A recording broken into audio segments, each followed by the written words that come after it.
guys, Laura here with LifestyleView.com, and in today's video I am going to be testing out some new products from Bad Habit Beauty. I have their brand new 8-piece brush collection, we have their eyeshadow primer, and I have their Luna eyeshadow palette, which is a dupe for the Anastasia Beverly Hills Norvina palette. So typically I don't like to use eyeshadow primers. I usually just prep my eyelids with my foundation or concealer. I don't usually like to use an extra product to prep my eyelids. However, I was very curious when coming across Bad Habit's eyeshadow primer, and I wanted to test it out and really see if it does make any sort of difference. So for today's looks, on this side, I'm gonna have my eyelids prepped as I normally do with my foundation and concealer. And then on this side, we're going to use the Bad Habit primer, and we're gonna see if it really does make a difference. I'm also really excited to test out these brushes because they look really great and they're at a really great price.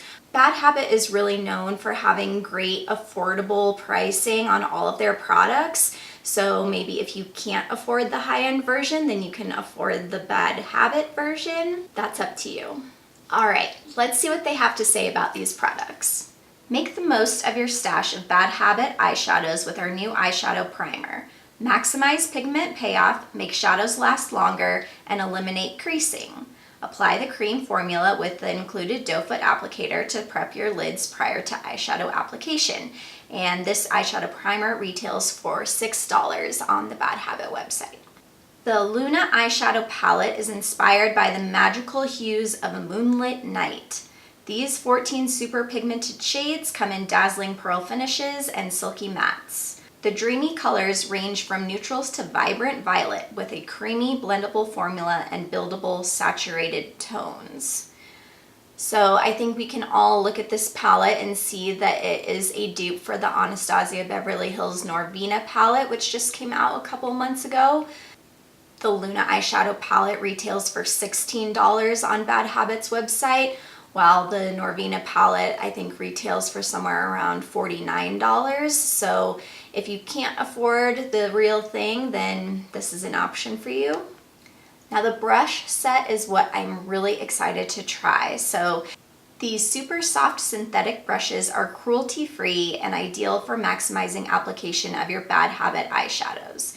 Easily pick up and build pigment, blend out shades, define and contour the eye area, smudge out with deeper colors, or define your brows. The eye brush set retails for $24 as a set, or you can buy the brushes individually, which if you did, that would be a $35 value. And with that, let's get into the look. All right, you guys, so I have already put on all of my makeup, everything except, of course, for the eyeshadow. So on this side of my face, I went ahead and did my makeup like I normally do. So I have some of the Maybelline Age Rewind Brightening Concealer on as a base. Then on top of that, I have my foundation and a little bit of concealer. And then on this side of my face, I left everything blank on the eyelid, so I don't have any product sitting on my eyelid at all on that side.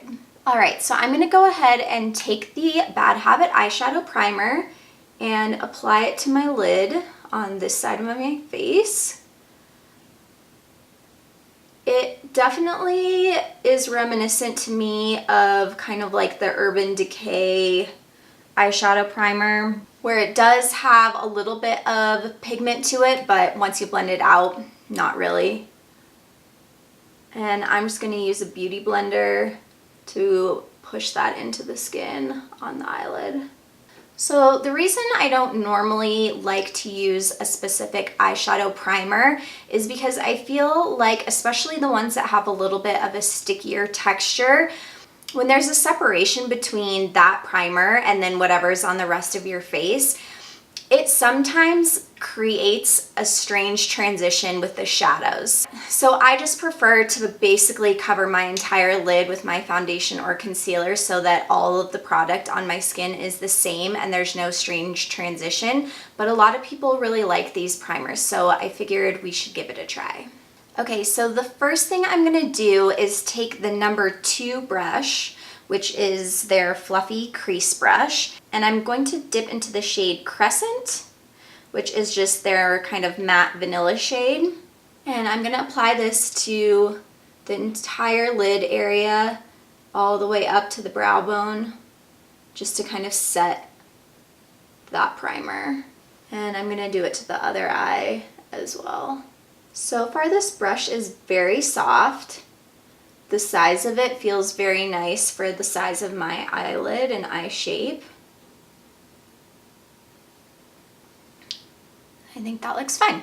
All right, next I'm gonna dip into the shade Waxing, which is kind of a matte toffee brown with a little bit of warmth to it. And we're gonna go ahead and apply this into the crease and blend that up towards the eyebrow. So far the primer side doesn't feel like it's too sticky or like it's making any of the shadows grab on funny.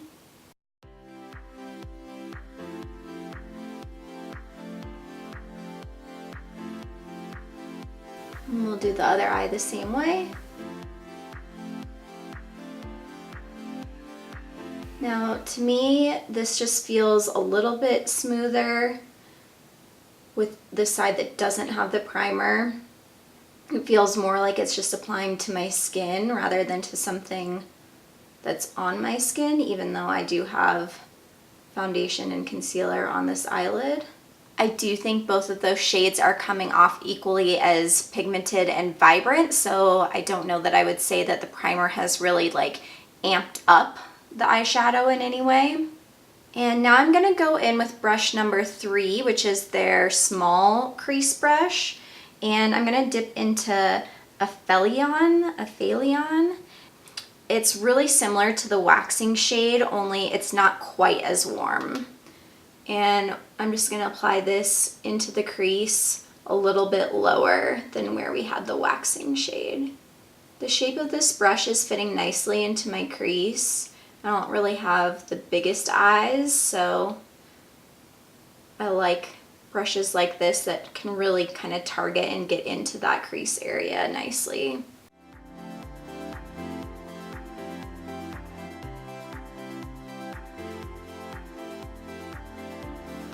Again, I don't really notice much of a difference in terms of pigment or like vibrancy between the side that has the special Bad Habit primer and the side that doesn't.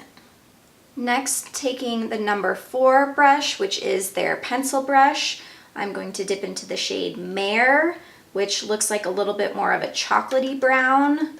And I'm going to use the pencil fine tip to start to define the outer third of the eye along the lash line and then up into the crease, kind of creating that V shape.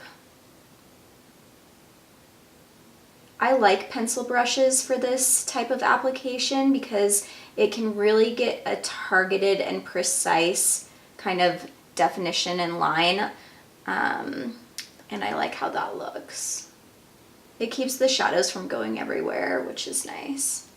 And then I'm just gonna grab that number 3 brush again and just kind of blend out the crease area with that shade. Back into Mare with the number 4 pencil brush for the other side. There's a little bit of fallout with this shade.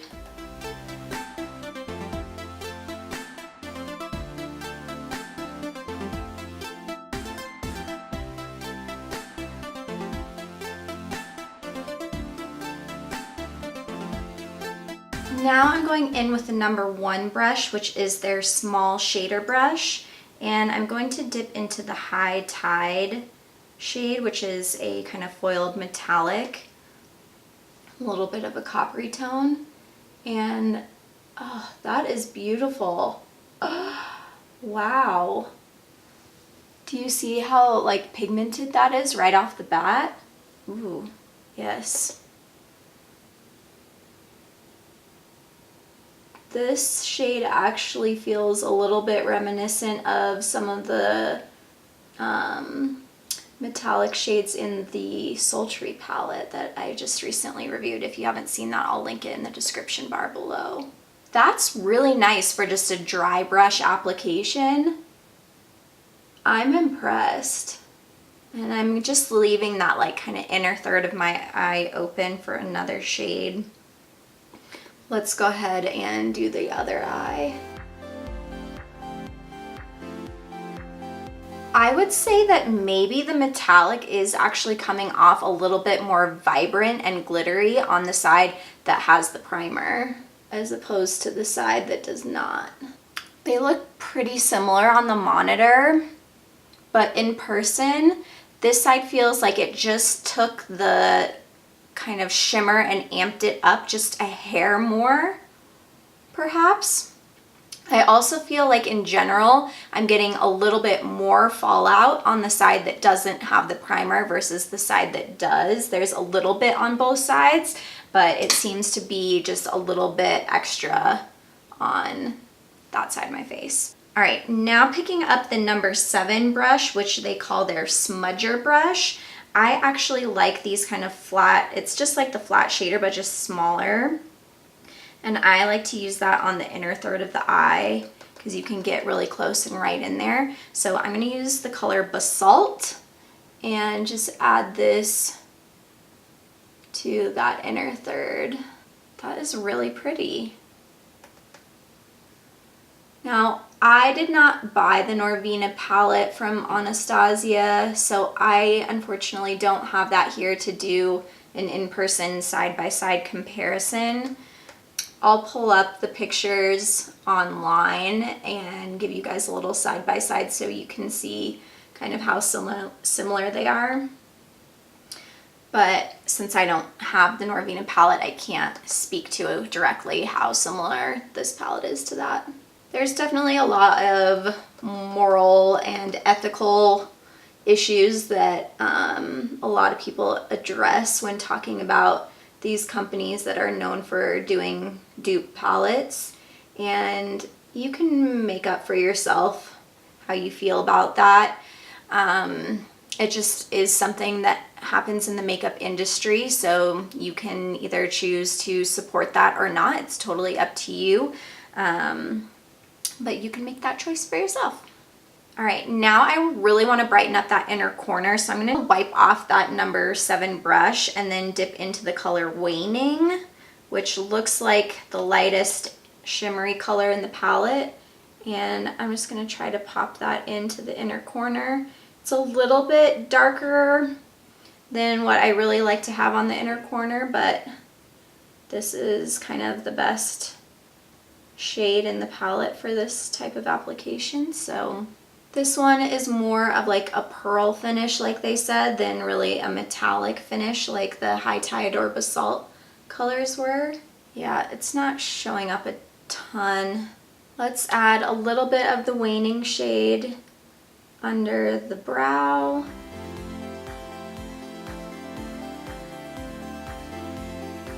Now I want to get into some of the more purpley tones in the palette.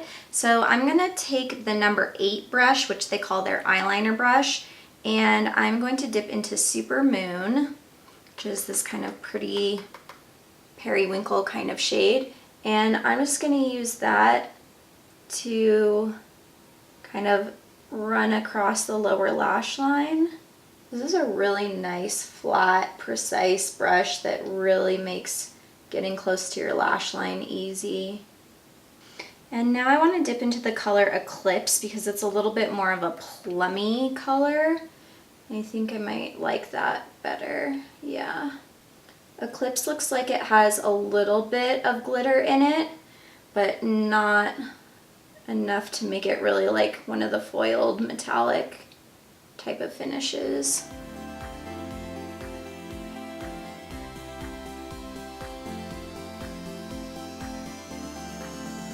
Now I haven't used brush number 5 yet. They call that the flat crease brush. It still has a little bit of bulk to it, so I'm going to see if I can use this to kind of blend out the lower lash line. I'm going to tap into the Mare shade just a tiny, tiny bit and use that to kind of smoke out the purple a little bit. I feel like I kind of want to add a little bit of maybe the Eclipse shade to the top, just to tie it in a little bit. So I'm going to go into just that outer portion with Eclipse and blend that out. Yeah. Let's go back with brush number 2